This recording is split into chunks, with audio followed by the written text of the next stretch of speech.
The United States has indirectly admitted that its decision to collaborate with the People's Protection Units (YPG) in the fight against the Islamic State of Iraq and the Levant (ISIL) in Syria was not the best alternative, as Ankara intensifies its pressure on Washington to cut ties with the group it considers terrorist and a threat to its national security. U.S. Secretary of State Rex Tillerson arrived in Ankara on late Feb. 15 to hold talks with senior Turkish officials, including President Recep Tayyip Erdoğan and Foreign Minister Mevlüt, a day after Secretary of Defense Jim Mattis met Defense Minister Nurettin Canikli in Brussels. "I believe we are finding common ground, and there are areas of uncommon ground, where sometimes war just gives you bad alternatives to choose from," Mattis told reporters on the sidelines of a NATO meeting after his meeting with Canikli. "But throughout this, the one that has marked our communication is absolute honesty and transparency with one another. We continue to collaborate on ways to ensure their legitimate concerns are addressed," he added. The bad alternative Mattis was referring to was the U.S. decision to ally with the YPG in the fight against ISIL, despite Turkey's fierce opposition and warnings. Turkey acknowledges the YPG as the outlawed Kurdistan Workers' Party's (PKK) extension in Syria and has been fighting against the group in the Afrin district of Syria since Jan. 20. Ignoring Ankara's concerns, U.S.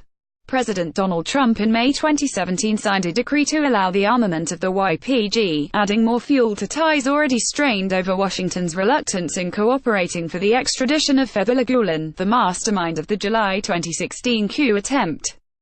YPG to fight against the PKK, with Turkey increasing its critical tone against the U.S.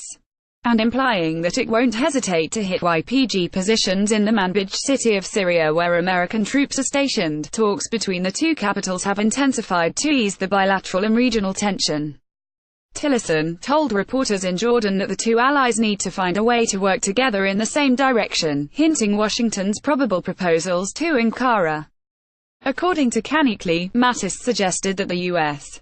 could dissociate the YPG from the PKK and could even let it fight against the PKK. "I told him that this is not a realistic approach. The YPG is part of the PKK and it's impossible that they would fight each other," the Turkish minister said.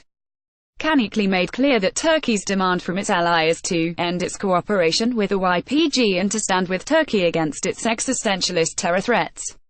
"We also told him that YPG elements should be removed from the Syrian Democratic Forces (SDF), he said. "We have reiterated our expectation that the U.S. should work together with its ally, Turkey, against terror organizations and not with terror organizations," he added. Turkey's operation does not undermine anti-ISIL fight. During the meeting, the U.S. side expressed concerns that the Turkish army's operation could undermine the anti-ISIL fight across Syria. Canikli brushed off U.S. concerns and claimed the YPG and ISIL cooperated in some areas in recent months, stressing that the YPG had secured armed ISIL members' evacuation from Raqqa when the jihadist group was ousted from their de facto capital by the Kurdish militia in October 2017. Mattis, however, underlined the need for a renewed focus on the fight against ISIL as the group was seeking resurgence in Syria and Iraq in 2018.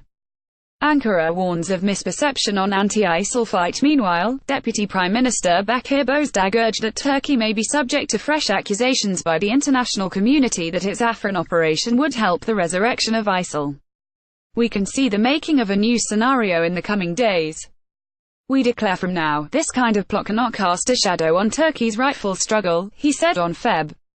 15. The objective of this scenario would be isolating and putting Turkey into a difficult situation by resurrecting ISIL in northern Syria, Bozdağ said. No Turkish-American clash. The Deputy Prime Minister also commented on the situation in Manbij where American troops are stationed alongside YPG militants. American troops should not be there during a potential operation into Manbij. If they are there, of course, we will not ask anybody's ID during the operation. Our fight is against terrorists. I don't think Turkey and US will be pitted against each other, he stressed. No heavy weapons delivered to YPG. Tillerson speaking to reporters in Beirut before his visit to Ankara. Tillerson said the US had never given heavy arms to the YPG militia and there was, therefore, nothing to take back. His statement came hours after Canikli said Mattis had told him the US was working on a plan to take back heavy weapons delivered to the YPG. Tillerson, United States, Syria.